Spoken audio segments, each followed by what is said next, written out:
Vamos conversar com o Filippo Stampanoni. É isso? Perfeito. Eu ensaiei. Diretor-geral do MUSA, Museu da Amazônia, em Manaus.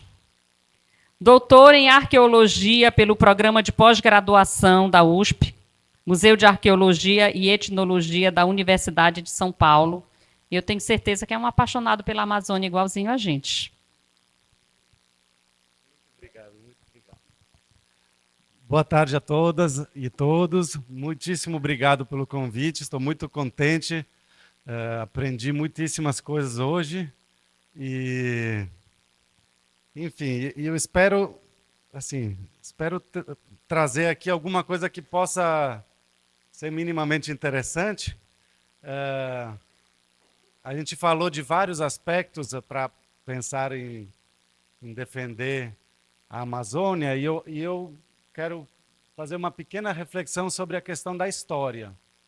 E eu vou falar como italiano, ou seja, como uma pessoa que vem de fora. Eu não sou brasileiro, e eu conheci a Amazônia assim, como turista quando era pequenininho. A primeira vez que eu cheguei aqui, eu tinha 9 anos, foi em 89, e vim com a minha família. Minha família tem, e eu também tenho relações com o Brasil, porque meu pai morou um tempo no Nordeste, e eu tenho uma irmã brasileira. E aí, quando eu era pequeno, a gente costumava, de vez em quando, vir para o Brasil. E aí foi assim que eu conheci o Brasil. E aí, em 89, eu vim pela primeira vez aqui em Manaus.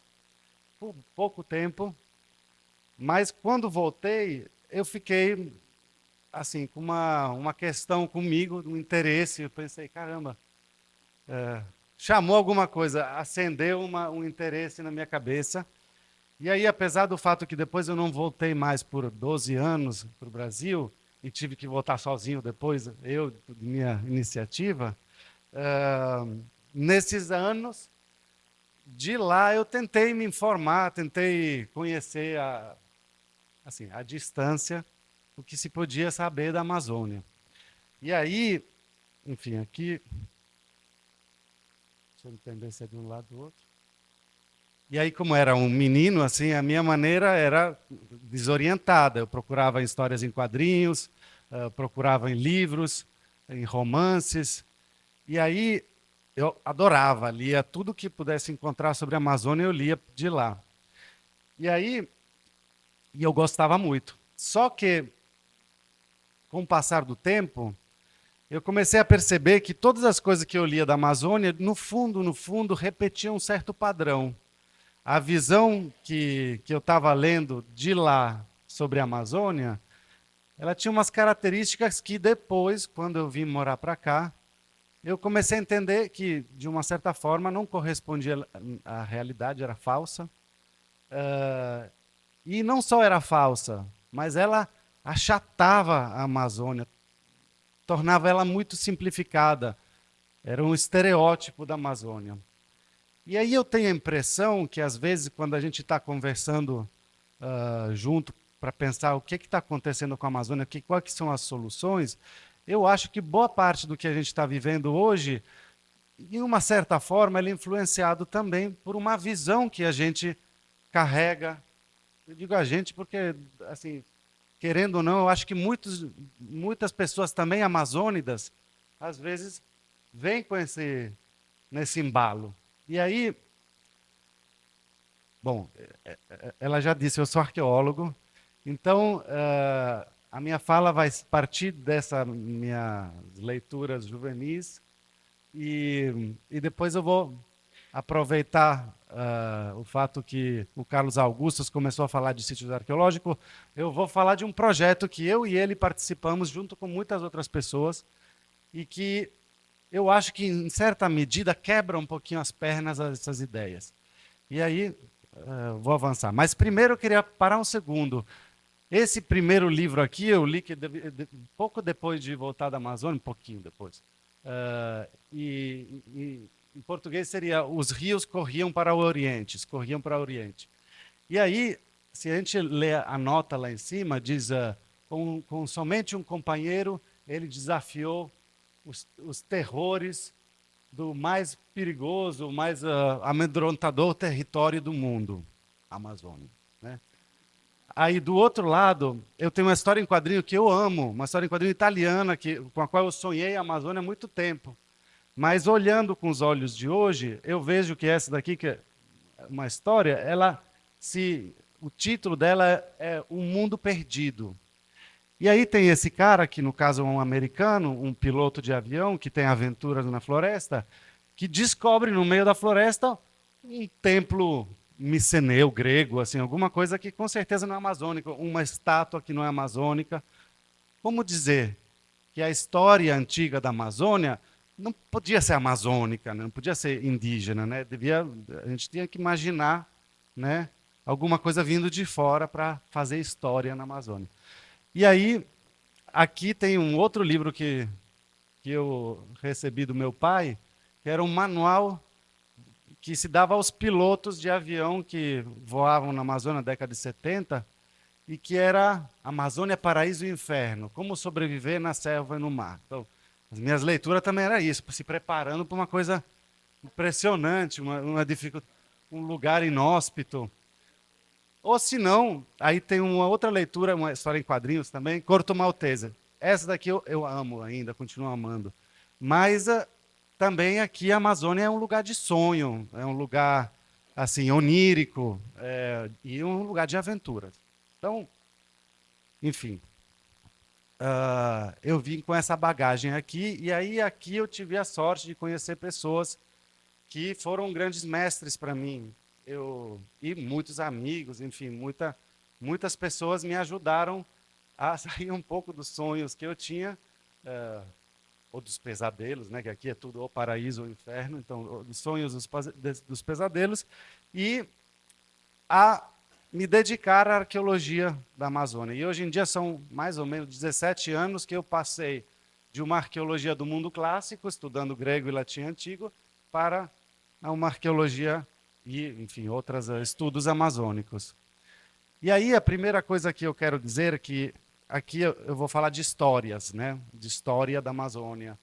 Mas assim, o que eu quero dizer é justamente que essa daqui é uma linha do tempo. Me perdoem se eu faço linear, eu sei que existe gente que vai me criticar, que diz, não, essa é a visão linear da história. Mas é só para simplificar.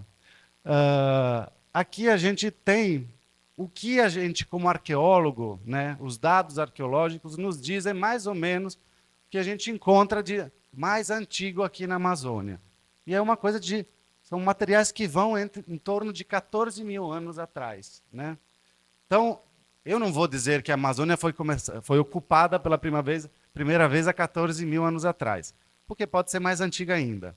Mas, com certeza, há 14 mil anos atrás tinha populações indígenas aqui na Amazônia morando, etc., né?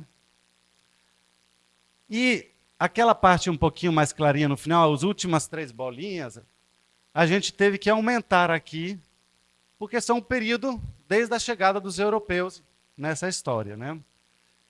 Ou seja, temos aqui, né, 350 anos a fundação de Manaus, 150 anos o primeiro ciclo da borracha, e hoje, Constituição de 88, o Ministério dos Povos Indígenas em 2022. O que eu quero dizer? Como arqueólogo, eu não posso conhecer a história, inclusive porque eu tenho um convencimento que não existe a história, né? O que a gente acha que é a história, ela não existe. Assim, a gente vamos dizer assim, os arqueólogos estimam que na Amazônia, no período de maior adensamento populacional, devia ter uns 10 milhões de pessoas morando. Então, como é que a gente pode falar de uma história quando, de fato, né, 10 milhões de pessoas, cada uma vivia a sua história, né? Então, uma outra característica é que, vamos dizer assim, se a gente pensar de forma geral, perpassando a Amazônia, pensando em geral, assim, a história humana, assim, a experiência do Homo sapiens no planeta tem em torno de 200 mil anos, né? Desses 200 mil anos, a gente não sabe praticamente nada, né? Praticamente nada. A gente conhece um pouquinho, mais ou menos, nos últimos 2000. Já passando 2000 já começa a conhecer menos ainda. Até um certo ponto que a gente tem que dizer não sabemos nada. Mas, apesar disso, a gente sempre inventou histórias que davam um sentido a todo esse tempo, né? Histórias que tinham um quê de evolucionístico, né? Uma evolução que dava um sentido à trajetória humana, né? E aí eu percebi que a maior parte dessas trajetórias que a gente inventou, sabemos, não tem dado que nos ajudem, elas são muito tristes, né? Elas começam dizendo que no começo a gente vivia em pequenos bandos, que os casos eram dois: ou passava fome, e tinha uma dificuldade incrível de sobreviver num mundo extremamente complexo, ou se não brigava o tempo todo porque justamente que a vida era tão dura que ficava num estado de briga constante. Ou se não, uma outra alternativa era que havia uma época da felicidade quando a gente morava em pequenos grupos que depois perdemos logo que começamos a fazer agricultura. Me desculpem os agricultores, mas justamente estou dizendo, não tem base nenhuma essa história.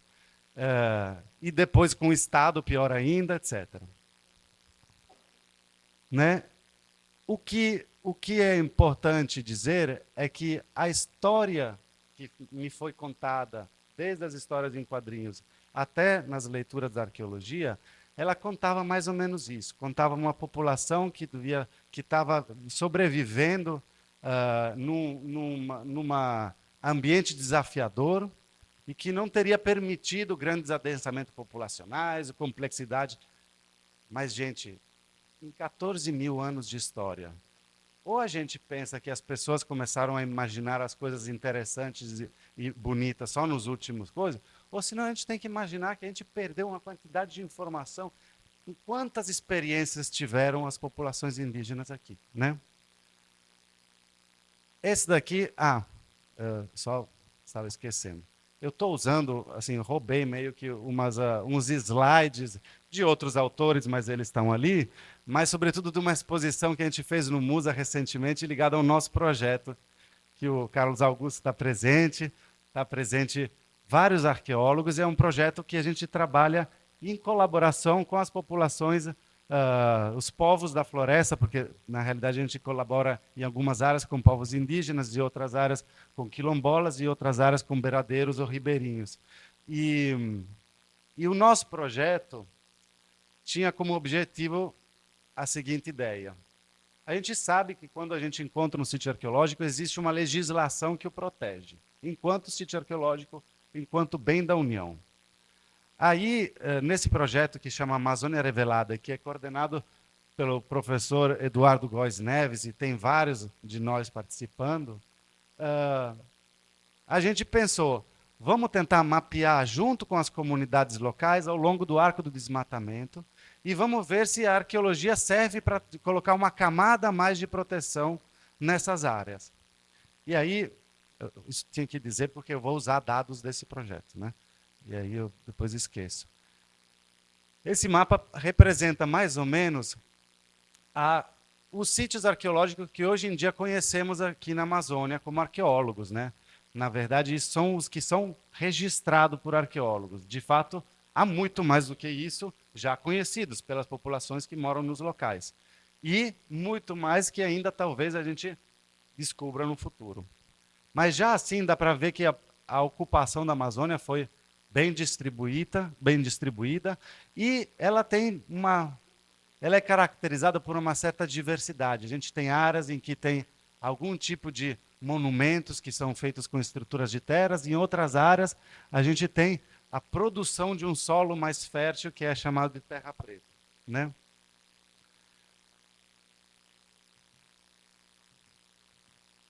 Quando, não sei se dá para ver a distância, mas no caso eu explico, eu mostro. Esse projeto que a gente trabalhou e está trabalhando ainda, ele usa uma tecnologia que é como se fosse um radar que se coloca num avião, um LiDAR ou LIDAR, e ele serve para mapear o solo, qualquer pequena diferença no solo, mesmo se tiver cobertura vegetal. Então, a gente coloca esse equipamento no avião, passa nas áreas e ele mapeia. E se por acaso algum sítio arqueológico no local modificou um pouquinho o solo, em termos de tem montículos, tem pequenas feições topográficas, esse equipamento consegue. Esse daqui não é o nosso projeto, queria tanto ter encontrado isso, mas não fomos nós. Esse é um trabalho no Equador, porém no Equador amazônico, que mostra praticamente uma cidade. Eu não sei se vocês estão conseguindo ver, eu de perto não consigo ver bem não, mas tem como se fossem umas pequenas montículozinhos geométricos, dá para ver a distância, né? E isso representa o fundo, assim, o que resta de uma cidade amazônica no Equador, né?